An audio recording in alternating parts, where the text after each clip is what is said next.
नमस्कार मित्रांनो, आज आपल्या शेतामध्ये खूप धुके पडलेला आहे. पाहू शकता, आपली गुलाब शेती आहे. या गुलाब शेतीमध्ये अडचण एवढीच येते की हे धुकं पडलं ना की करप्याचं प्रमाण भरपूर वाढतं आणि करप्याचं प्रमाण वाढल्यामुळे आपल्या पिकातील पानगळ जास्त होते आणि पानगळ झाल्यामुळे काय होतं, फुटवा प्रमाण कमी होतं आणि जी आपल्या झाडाची अन्न तयार करण्याची पानावरती डिपेंड असतं आणि त्यामुळे काय होतं, शाखा कमी होतात आणि आपलं झाड कमकुवत होऊन जातं. त्यासाठी माझ्या गुलाब शेतीधारकांनी आपल्या पिकामध्ये करप्याची फवारणी अवश्य करावी.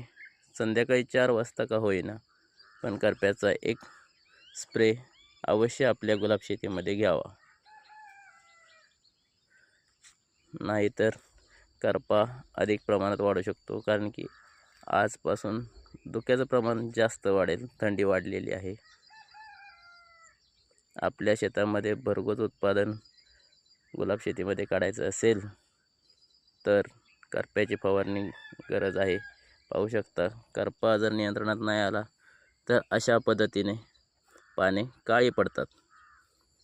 त्यामुळे शेतकरी मित्रांनो, आपल्या बागेचं व्यवस्थित नियोजन करा आणि योग्य ती फवारणी योग्य वेळेस घ्या, अन्यथा नुकसान होण्याची दाट शक्यता आहे.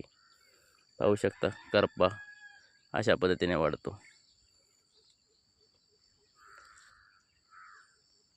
धन्यवाद.